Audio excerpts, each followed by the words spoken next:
안녕하세요. 포인트 성형외과 박남석 원장입니다. 오늘 보실 사진은 남자 환자분의 조기 재수술에 관한 전후 사진의 설명입니다. 이 환자분은 안과에서 수술을 받으셨습니다. 안과에 찾아가신 이유가 눈 위에 지방을 제거하려고 찾아가셨습니다.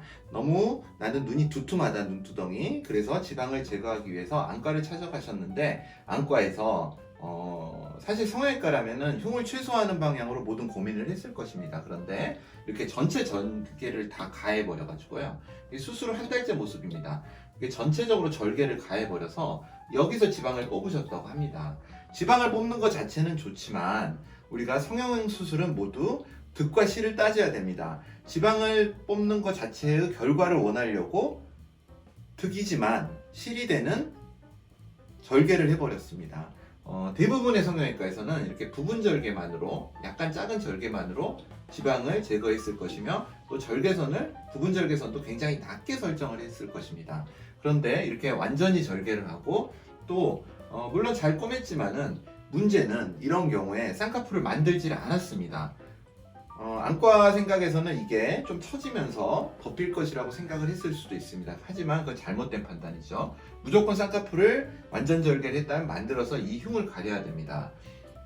제가 수술하기 전 모습을 보면 안과에서 수술한 지 한 달째인데요. 지금 라인이 선명하게 보입니다. 문제는 눈을 떴을 때, 감았을 때 만약에 흉의 라인이 선명하게 보인다면 문제가 안 되지만, 이 경우는 쌍꺼풀이 잡히지 않고 눈을 떴는데도 불구하고 흉이 보이는 겁니다. 남자분한테는 치명적이죠. 여자분은 만약에 화장을 해서라도 어느 정도 버틸 수가 있는데, 남자분은 도저히 버틸 재간이 없는 것입니다. 그래서 이분의 경우에 상담을 하고 쌍꺼풀도 없는 상태죠. 이 절개선 라인을 더 낮춰버리면서, 또 눈이 보고 있으면 굉장히 부시시한 형태입니다. 그래서 이 부시시함도 어느 정도 해결을 하고 속쌍꺼풀로 만들기로 수술의 플랜을 잡고 수술을 시행하였습니다. 수술 후 일주일째 모습입니다. 실밥을 바로 푼 상태라서 약간 부기와 멍이 남아 있습니다. 한 달만 지나도, 3주만 지나도 이 부분은 거의 속쌍꺼풀처럼 낮아질 것입니다.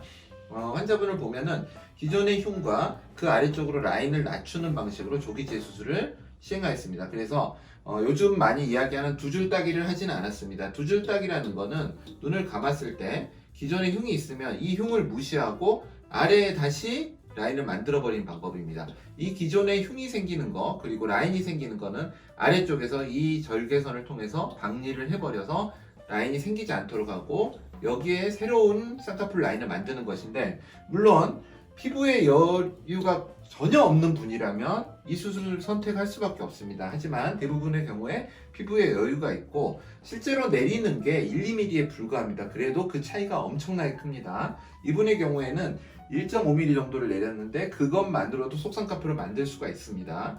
그래서 이 두 줄 따기는 저는 좋아하는 편은 아닌데 필요한 경우는 해야 되겠죠. 환자분의 경우에는 두 줄 따기를 하지 않고 한 줄 따기, 그러니까 하나의 선으로 하나의 흉을 만들면서 속쌍꺼풀을 만들어 주었습니다. 이게 시간이 지나면 완전한 속쌍꺼풀이 될 것입니다. 오늘 조기 재수술에 대해서 알아봤습니다. 수술한 지 얼마 안 되는 경우라도 충분히 문제가 크다면 해결을 해야 됩니다. 저는 그렇게 생각합니다. 물론 문제가 크지 않고 미미한 차이라면 6개월 정도를 기다리시는 게 훨씬 좋은 선택입니다. 기다릴 수 없고 사회생활이 힘들 때는 반드시 조기 재수술로 교정을 해야 된다고 생각하는 편입니다. 포인트 성형외과 박남석 원장이었습니다. 여러분의 좋아요와 구독이 저에게 큰 힘이 됩니다. 좋아요를 꾹 눌러주세요. 감사합니다.